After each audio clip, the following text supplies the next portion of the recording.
Hello friends, welcome to OD study point. स्वागत है आप सभी का अपने YouTube channel OD study point में।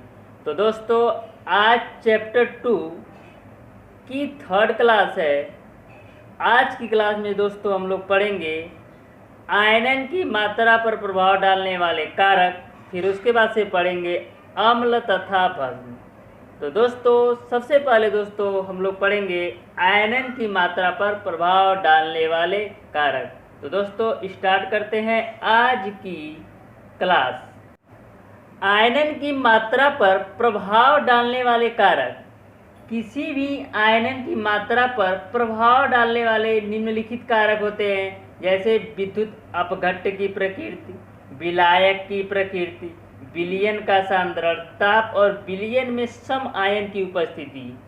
ये सारे जितने मैंने बताया, जैसे विद्युत अपघट्ट की प्रकृति, विलायक की प्रकृति, विलयन का सांद्रण, ताप और विलयन में सम आयन की उपस्थिति, ये आयनन की मात्रा पर प्रभाव डालते हैं।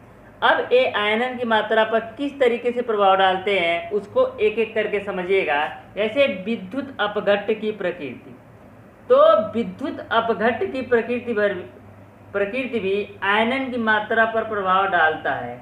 यदि कोई भी पदार्थ जली विलयन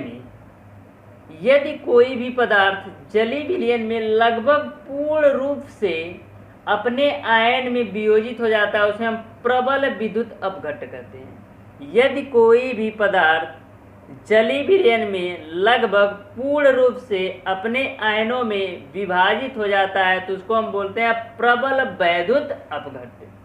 जैसे एग्जाम्पल के रूप में देखें तो आपका हो जाएगा NaCl, फिर आपका हो जाएगा KNO3, फिर आपका हो जाएगा NaH4Cl।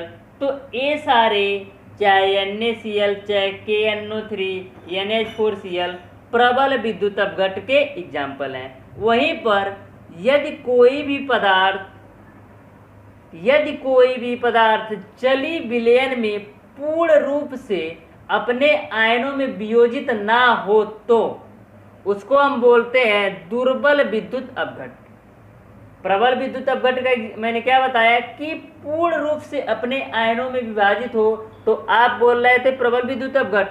अगर पूर्ण रूप से अपने आयनों में विभाजित ना हो तो उसको हम बोलते हैं दुर्बल विद्युत अपघट्ट। अब दुर्बल विद्युत अपघट्ट के एग्जाम्पल इस प्रकार से हैं, जैसे आपका हो जाता है CH3, COOH, HCN, फिर उसके बाद से आपका H2S, फिर NH4OH। तो ये सारे जितने मैंने बताया, जैसे CH3, COOH, HCN और आपका H2S, ये दुर्बल विद्युत अपघट्ट के एग्जाम्पल है। ओके, अब देखते हैं सेकेंड पॉइंट, विलायक की प्रकृति। विलायक की प्रकृति भी आयनन की मात्रा पर प्रभाव डालती है। यदि कोई अच्छा विलायक होगा तो आयनन की मात्रा आपकी अधिक होगी, और यदि विलायक आपका अच्छा नहीं होगा तो आयनन की मात्रा कम होगी। सबसे अच्छा विलायक की बात करें तो आपका जल होता है, सबसे अच्छा विलायक जल होता है। अब पॉइंट थर्ड, विलयन का सांद्रण। जो आपके विलयन का सांद्रण होता है, वो विलयन का सांद्रण होता है वैद्युत अपघट्ट के आयनन के व्युत्क्रमानुपाती होता है। तो व्युत्क्रमानुपाती का सेंस है, यदि विलयन का सांद्रण अधिक होगा तो आयनन की मात्रा कम होगी। यदि विलयन का सांद्रण अधिक होगा तो आयनन की मात्रा कम होगी। यदि विलयन तो सांद्रण यदि आपका बढ़ता है तो आयनन की मात्रा कम होगी, यदि सांद्रण कम होता है तो आयनन की मात्रा ज़्यादा होगी। अब चौथा पॉइंट आपका है ताप। चौथा पॉइंट आपका है ताप। तो ताप वृद्धि से भी आयनन की मात्रा बढ़ जाती है। यदि ताप अधिक है तो आयनन की मात्रा आपकी अधिक होगी, ताप कम है तो आयनन की मात्रा कम होगी। विलयन में सम आयन की उपस्थिति, समझिएगा कि विलयन में सम आयन की उपस्थिति क्या होता है। जैसे विलयन में दो सम आयन मैं ले लेता हूँ, जैसे आपका मैंने ले लिया NaH4Cl एक ले लिया और दूसरा मैंने ले लिया NaH4OH।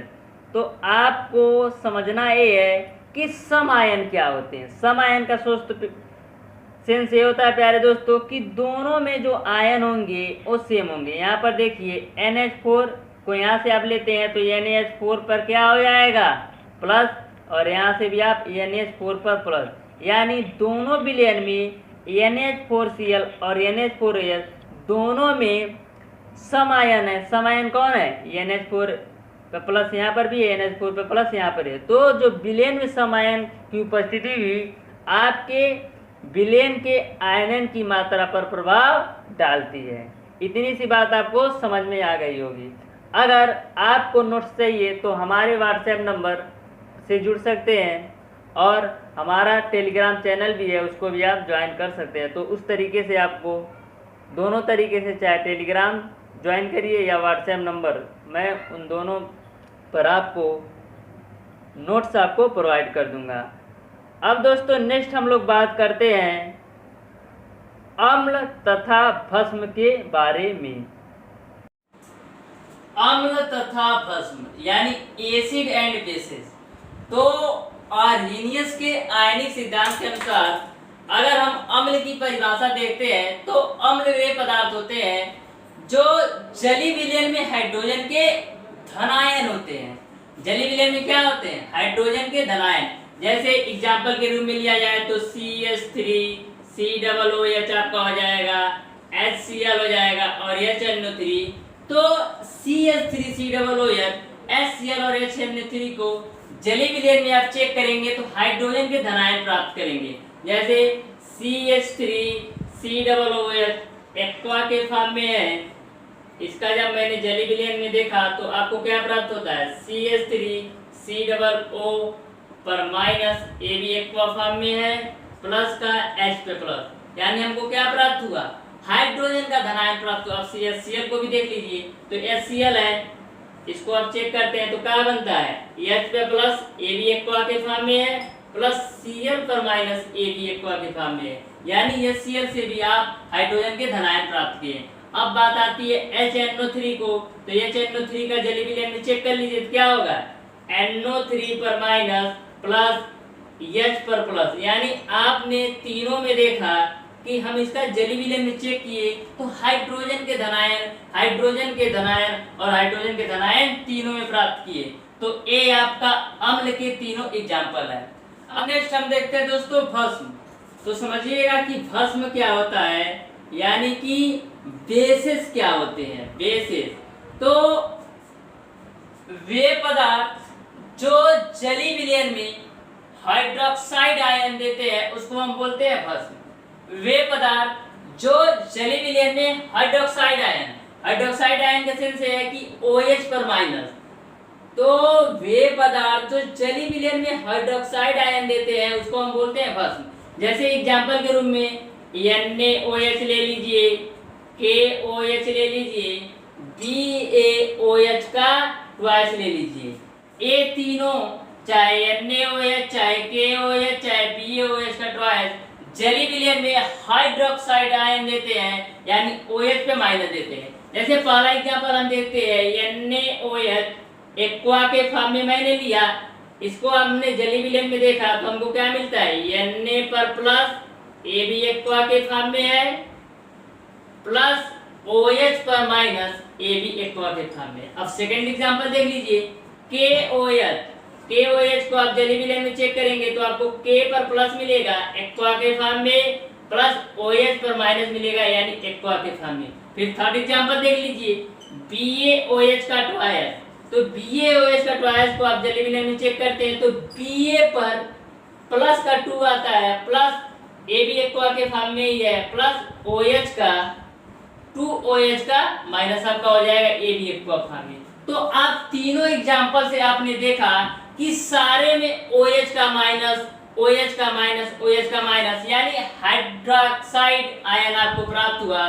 तो इस तरीके से जो भस्म होते हैं ये जलीय विलयन में OH का आयन देते हैं, OH का आयन देते हैं। तो दोस्तों आपको अम्ल तथा भस्म बिल्कुल अच्छी तरीके से समझ में आ गया होगा कि अम्ल जो होते हैं जलीय विलयन में हाइड्रोजन के धनायन होते हैं और जो भस्म होते हैं जलीय विलयन में हाइड्रोक्साइड आयन यानी OH आयन होते हैं। तो दोस्तों आज की क्लास को यहीं तक रखते हैं। इस वीडियो के रिगार्डिंग या इस क्लास के रिगार्डिंग अगर कोई भी क्वेरी आपकी हो तो उसको कमेंट बॉक्स में कमेंट करके जरूर बताइएगा। वीडियो अगर आपको पसंद आया हो तो ज़्यादा से ज़्यादा लाइक, शेयर और सब्सक्राइब जरूर कीजिएगा। बेल आइकन दबाना बिल्कुल मत भूलिएगा, जिससे हमारी लेटेस्ट आने वाली वीडियो आपको मिलती रहे सबसे पहले। धन्यवाद।